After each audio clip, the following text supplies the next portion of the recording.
ಮಾನ್ಯ ಎಲ್ಲ ಜನಪ್ರತಿನಿಧಿಗಳ ಒಂದು ಕೋರಿಕೆ ಮೇರೆಗೆ ಮಾನ್ಯ ಜಿಲ್ಲಾಧಿಕಾರಿಯವರು ಒಂದು ಜಿಲ್ಲಾ ಟಾಸ್ಕ್ ಫೋರ್ಸ್ ಸಮಿತಿಯನ್ನ ರಚನೆ ಮಾಡಿದ್ದಾರೆ. ಅದರ ಮುಖ್ಯ ಉದ್ದೇಶ ಸರ್ಕಾರಿ ಜಮೀನು ಎಲ್ಲೆಲ್ಲಿ ಒತ್ತುವರಿ ಮಾಡಿದ್ದಾರೆ ಅದನ್ನು ಗುರುತಿಸಿ ತೆರವುಗೊಳಿಸುವಂಥದ್ದು.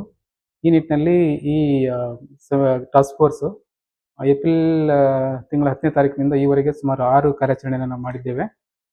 ಇದರಲ್ಲಿ ಎಲ್ಲ ನಮ್ಮ ರೆವಿನ್ಯೂ ತಂಡ, ಎಸಿ ಮತ್ತು ಮೆಂಬರ್ಸು, ತಹಸೀಲ್ದಾರ್ ಮತ್ತು ಈವನ್ ಪೊಲೀಸ್ ಇಲಾಖೆಯ ಹಿರಿಯ ಅಧಿಕಾರಿಗಳು ಜಾಯ್ನ್ ಆಗಿದ್ದಾರೆ. ಸೊ ಇದರಲ್ಲಿ ಇಲ್ಲಿವರೆಗೆ ಸುಮಾರು ನಾವು 83 ಎಕರೆ ಜಮೀನನ್ನ ಕ್ರೈಮ್ ಲ್ಯಾಂಡ್ ಸಿಟಿಯಲ್ಲಿ ಗುರುತಿಸಿ ಅದನ್ನ ತೆರವುಗೊಳಿಸಿದ್ದೇವೆ. ಇದರ ಅಂದಾಜು ಮೊತ್ತ ಸುಮಾರು ಮಾರ್ಗಸೂಚಿ ಬೆಲೆ ಪ್ರಕಾರ ಒಂದು 400 ಕೋಟಿ ಹತ್ತಿರ ಆಗುತ್ತೆ. ಸೊ ನಿನ್ನೆ ನಡೆದ ಕಾರ್ಯಾಚರಣೆಯಲ್ಲಿ ಅಶೋಕ್ ನಗರದಲ್ಲಿ ಒಂದು 11 ಎಕರೆ 59 ಸೆಂಟ್ ವರ್ತ್ 140 ಕ್ರೋರ್ಸ್ ಲ್ಯಾಂಡ್ ಅನ್ನು ನಾವು ತಗೊಂಡಿದ್ದೀವಿ.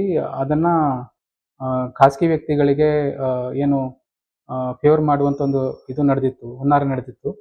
ಮಾನ್ಯ ನ್ಯಾಯಾಲಯದ ಆದೇಶ ಕೂಡ ಇತ್ತು. ಅದನ್ನ ವಿಚಾರಣೆ ಮಾಡಿ ಕ್ರಮ ಜರುಗಿಸೋ ಬಗ್ಗೆ ಆ ನಿಟ್ಟಿನಲ್ಲಿ ನಿನ್ನೆ ಆ ಜಮೀನು ಕೂಡ ನಾವು ನಮ್ಮ ಸರ್ಕಾರದ ವಶಕ್ಕೆ ತಗೊಂಡಿದ್ದೀವಿ. ಇನ್ನೂ ಸಾಕಷ್ಟು ಅಲ್ಲಲ್ಲಿ ಮೌಲ್ಯಾಧಾರಿತ ಜಮೀನುಗಳು ಒತ್ತುವರಿ ಮಾಡಿದ್ದು ನಮಗೆ ಮಾಹಿತಿ ಬರ್ತಾ ಇದೆ. ಈ ಕಾರ್ಯಾಚರಣೆ ಹೀಗೆ ಮುಂದುವರಿತದೆ. Thank you.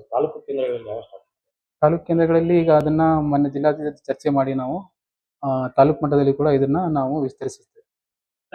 ನಗರದಲ್ಲಿ ಇನ್ನೂ ಬಹಳಷ್ಟು ಕಡೆ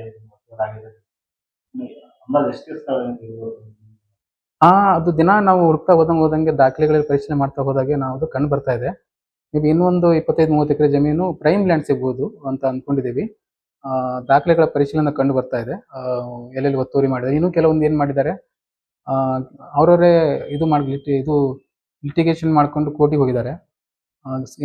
ಪರ್ಮನೆಂಟ್ ಸ್ಟೇ ಇದಾವೆ. ಸೊ ಹಾಗಾಗಿ ಅದು ಲೀಗಲ್ ಬ್ಯಾಟಲ್ ಮೂಲಕ ನಾವು ಅದನ್ನ ಸರ್ಕಾರಕ್ಕೆ ತಾಬತ್ತು ತಗೊಳ್ಳುವಂಥ ಕೆಲಸವನ್ನು ಮಾಡ್ತೇವೆ. ಜಮೀನೇ ಮಂಜೂರಾಗಿಲ್ಲ ಅಂಥದನ್ನ ಅವರು ಕೋರ್ಟಲ್ಲಿ ಹೋಗಿ ಸ್ಟೇ ತಗೊಂಡು ಕೆಲವು ಉದಾಹರಣೆಗಳಿದ್ದಾವೆ. ಮಾನ್ಯ ನ್ಯಾಯಾಲಯಗಳಿಗೆ ತಪ್ಪು ಮಾಹಿತಿ ಕೊಟ್ಟು ಅದು ಕೂಡ ನಾವು ನಿಯಮಾನುಸಾರ ಮಾನ್ಯ ನ್ಯಾಯಾಲಯಗಳಲ್ಲಿ ನಮ್ಮ ವಾದವನ್ನು ಪ್ರತಿಪಾದಿಸಿ ಆ ಜಮೀನು ಕೂಡ ನಾವು ತಗೊಳ್ಳಿಕ್ಕೆ ಪ್ರಯತ್ನ ಮಾಡ್ತೇವೆ. Thank you. ಸಂಪೂರ್ಣ ನ್ಯೂಸ್, ಇದು ನೊಂದವರ ಧ್ವನಿ.